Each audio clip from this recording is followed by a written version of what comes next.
ప్రభువైన యేసుక్రీస్తు నామములో మీకు అందరికి వందనాలు తెలియజేస్తున్నాను. రోమా పత్రిక 2వ అధ్యాయము 1 నుంచి 5 వచనాలను ద్వారా మనము ఈ దినము దేవుని వాక్యాన్ని విందాం. ఈ వచనాలను ఆధారం చేసుకొని మనము పాఠం పేరు వేషధారణ యొక్క ప్రమాదం. ప్రియులారా, మనము రోమా పత్రిక 2వ అధ్యాయంలోకి వెళ్ళినప్పుడు పౌలు వాదనలో ఒక మార్పును చూస్తాం. మొదటి అధ్యాయంలో పౌలు అన్యజనుల పాపపు స్థితిని, స్పష్టమైన పాపాలను, నైతిక భ్రష్టత్వాన్ని మరియు దేవునికి వ్యతిరేకంగా బహిరంగ తిరుగుబాటును బయటపెట్టాడు.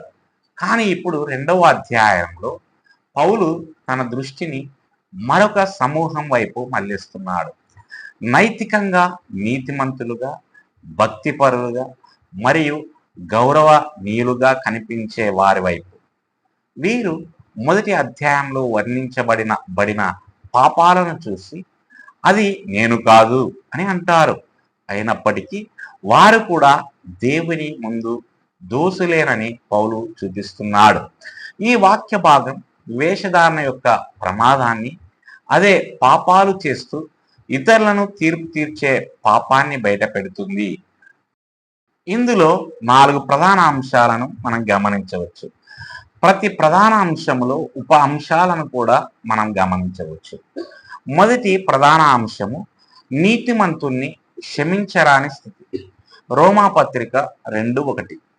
పౌలు మొదటి వచనములో ఇలా ప్రారంభిస్తాడు: కాబట్టి తీర్పు తీర్చుచున్న ఓ మనిషి, నీవు ఎవనివైనప్పటికీ నీవు క్షమించరాని వాడవు. ఇది ఒక బలమైన ప్రకటన కాబట్టి అనే పదం ఈ వాక్య భాగాన్ని మొదటి అధ్యాయంతో కలుపుతుంది. ఇతరుల పాపాల గురించి విన్న తర్వాత కొంతమంది తమను తాము నీతిమంతులుగా భావించుకోవచ్చు. కానీ పౌలు వెంటనే ఆ తప్పుడు భద్రతా భావాన్ని తొలగిస్తాడు. మొదటి ఉపాంశం, నీతిమంతుడైన వ్యక్తికి ఎలాంటి సాకు లేదని మనము చూస్తాం. పౌలు నీవు క్షమించరాని వాడవు అని అంటాడు. దీని అర్థం బహిరంగంగా పాపం చేసే వారికి ఎలాగైతే సాకు ఉండదో అలాగే నైతికంగా యథార్థంగా ఉండే వ్యక్తికి కూడా సాకు ఉండదు. ఎందుకంటే వారికి మంచి చెడల గురించి జ్ఞానం ఉంది. వారు ఇతరులలోని పాపాన్ని గుర్తిస్తారు. అంటే వారికి ఒక ప్రమాణం ఉంది, కానీ అదే ప్రమాణం వారిని ఖండిస్తుంది. 2వ ఉప అంశము, నీతిమంతుడైన వ్యక్తి తాను కూడా అవే పనులు చేస్తూ ఇతరులకు తీర్పు తీరుస్తాడని మనం చూస్తాం. పౌలు చెప్పేది ఏమిటంటే, ఇతరులకు తీర్పు తీర్చడంలో మీరు మిమ్మల్ని మీరే ఖండించుకుంటారు, ఎందుకంటే మీరు కూడా అవే పనులు చేస్తారు. దీని అర్థం వారు బయటకు సరిగా అవే పనులు చేస్తారని కాదు, కానీ వారు ఒకే పాప స్వభావాన్ని మరియు తరచుగా ఒకే విధమైన వైఖరులను పంచుకుంటారు. ఉదాహరణకు, ఒక వ్యక్తి హత్యను ఖండించవచ్చు, కానీ తన హృదయంలో ద్వేషాన్ని కలిగి ఉండవచ్చు. మత్తయి 5:22లో యేసు బోధించినట్లుగా కోపమే ఒక తీవ్రమైన పాపము. పాపము బాహ్యమైనది మాత్రమే కాక అంతర్గతమైనదని కూడా అని ఇది చూపిస్తుంది. 3వ ఉప అంశము, ఈ తీర్పు వేషధారణను బయలుపరుస్తుందని మనం చూస్తాము. సమస్య పాపాన్ని గుర్తించడంలో లేదు, అది అవసరం. సమస్య ఏమిటంటే ఇతరులను ఖండిస్తూ తనను తాను సమర్థించుకోవడం. ఇదే వేషధారణ యొక్క సారాంశం. మత్తయి 7:3లో యేసు చెప్పినట్లుగా, నీ కంటిలో ఉన్న దూలమును చూడక నీ సహోదరి కంటిలో ఉన్న నలుసును ఎందుకు చూస్తావు? వేషధారణ స్వభావం ఒక వ్యక్తిని ఇతరుల పట్ల కఠినంగా ప్రవర్తింపచేస్తూ వారి సొంత పాపాన్ని చూడకుండా చేస్తుంది.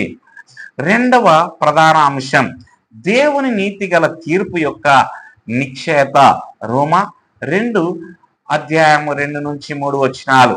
పౌలు 2 మరియు 3 వచనాలలో ఇలా కొనసాగిస్తున్నాడు: అయినను అట్టి కార్యములు చేయవారికి విరోధముగా దేవుని తీర్పు సత్యము చొప్పున నుండునని మనము నిశ్చయముగా ఎరుగుదుము. అయినను నీవు దేవుని తీర్పు నుండి తప్పించుకుందునని తలంచుచున్నావా? మొదటి ఉపాంశము, దేవుని తీర్పు సత్యము చొప్పున ఉంటుందని మనము చూస్తాము. పక్షపాతంతో కూడినదిగా లేదా అసంపూర్ణంగా ఉండే మానవ తీర్పులా కాకుండా దేవుని తీర్పు పరిపూర్ణమైనది. ఆయన కేవలం క్రియలనే కాక ఉద్దేశాలను మరియు ఆలోచనలను కూడా చూస్తాడు. 1 సమూయేలు 16:7 మనకు గుర్తు చేస్తున్నట్లుగా మనుష్యులు పై రూపాన్ని చూస్తారు, కానీ యెహోవా హృదయాన్ని చూస్తాడు. దీని అర్థం ఎవరు దేవుణ్ణి మోసగించలేరు. ఒక వ్యక్తి పైకి నీతిమంతుడుగా కనిపించినప్పటికీ అతని హృదయం యొక్క నిజమైన స్థితి దేవునికి తెలుసు. రెండవ ఉప అంశము, దేవుని తీర్పు నిశ్చయమైనది మరియు తప్పించుకోలేనిది అని మనం చూస్తాం. తాము దేవుని తీర్పు నుండి తప్పించుకుంటామని అనుకుంటున్నారా అని పౌలు పాఠకులకును సవాలు చేస్తున్నాడు. ఇది ఒక సాధారణ మోసాన్ని బయట పెడుతుంది. తాము ఇతరులంతా చెడ్డవారు కానందున తీర్పు నుండి తప్పించుకుంటామని ప్రజలు నమ్ముతారు. కానీ దేవుడు ప్రజలను ఒకరితో ఒకరిని పోల్చడు. ఆయన తన సొంత పరిపూర్ణ ప్రమాణాల ప్రకారం తీర్పు తీరుస్తాడు. ఎబ్రీ 9:27 ప్రకారం మనుషులు ఒక్కసారి మరణించుటయు ఆ తర్వాత తీర్పు పొందుటయు నియమింపబడి ఉన్నది, ఎవరు తప్పించుకోలేరు. మూడవ ఉపాంశం, స్వీయ నీతి ఆలోచన తప్పుడు భద్రతకు దారితీస్తుందని మనము చూస్తాం. నైతిక వ్యక్తి నేను ఇతరుల కంటే ఉత్తముడిని కాబట్టి నేను సురక్షితంగా ఉన్నాను అని అనుకుంటాడు. కానీ ఇది ఒక ప్రమాదకరమైన మోసం. మనం ఇతరులతో పోల్చుకోవడం దేవుని ముందు మనల్ని నీతిమంతులుగా చేయదు. ప్రమాణం ఇతర ప్రజలు కాదు, ప్రమాణం దేవుని పరిశుద్ధత. మూడవ ప్రధాన అంశం, దేవుని మంచితనాన్ని అపార్థం చేసుకోవడం. రోమా 2:4 పౌలు ఇప్పుడు 4 మరొక తీవ్రమైన విషయాన్ని ప్రస్తావిస్తున్నాడు. లేక ఆయన మంచితనమును, ఆయన దీర్ఘశాంతమును, ఆయన దయాగుణమును నీవు తృణీకరించుచున్నావా? దేవుని దయ నిన్ను పక్షాతాపమునకు నడిపించునని నువ్వు ఎరగవా? మొదటి ఉపాంశం, దేవుని స్వభావం మంచితనము, సహనము మరియు దీర్ఘశాంతముతో నిండి ఉందని మనం చూస్తాము. దేవుడు తొందరపడి తీర్పు తీర్చడు. తనకు విరోధముగా పాపము చేసిన వారి పట్ల కూడా ఆయన దయ చూపిస్తాడు. ఆయన తీర్పును ఆలస్యం చేసి ప్రజలకు పశ్చాత్తాప పడడానికి సమయం ఇస్తాడు. ఇది ఆయన కనికరానికి నిదర్శనం. రెండవ ఉపాంశం, ప్రజలు తరచుగా దేవుని సహనాన్ని తప్పుగా అర్థం చేసుకుంటారని మనం చూస్తాం. దానిని పశ్చాత్తాప పడడానికి ఒక అవకాశంగా చూడడానికి బదులుగా వారు దానిని తృణీకరిస్తారు. తీర్పు ఇంకా రాలేదు కాబట్టి అంతా బాగుందని వారు భావిస్తారు. వారు దేవుని సహనాన్ని ఆమోదంగా పొరబడతారు. కానీ ఇది ఒక తీవ్రమైన అపార్థం. దేవుని ఆలస్యం ఉదాసీనత కాదు, అది కనికరం. మూడవ ఉపాంశం, దేవుని మంచితనం యొక్క ఉద్దేశం పశ్చాత్తాపానికి నడిపించడమేనని మనము చూస్తాం. దేవుని దయ హృదయాన్ని మెత్తబరిచి ఒక వ్యక్తిని తీసుకురావడానికి ఉద్దేశించబడింది. పాపము నుండి తిరగండి. 2 పేతురు 3:9 చెప్పినట్లుగా ఎవరు నశించిపోవాలని ప్రభువు కోరుకోవడం లేదు, కానీ అందరూ పశ్చాత్తాప పడాలని కోరుకుంటున్నాడు. దేవుని దయ ఉన్నప్పటికీ ఒక వ్యక్తి పాపములో కొనసాగితే వారు ఆయన కరుణను తిరస్కరిస్తున్నారు. 4వ ప్రధాన అంశం, దేవుని ఉగ్రతను పోగు చేసుకోవడం. రోమా 2:5 పౌలు 5వ ఒక గంభీరమైన హెచ్చరికతో ముగిస్తాడు. అయితే నీ కఠిన హృదయమును బట్టి, పశ్చాత్తాప పడని హృదయమును బట్టి, దేవునికి ఉగ్రత కలుగు దినమున ఆయన నీతిగల తీర్పు బయలుపరచబడు దినమునను నీవు నీ కొరకు ఉగ్రతను కూడబెట్టుకొనుచున్నావు.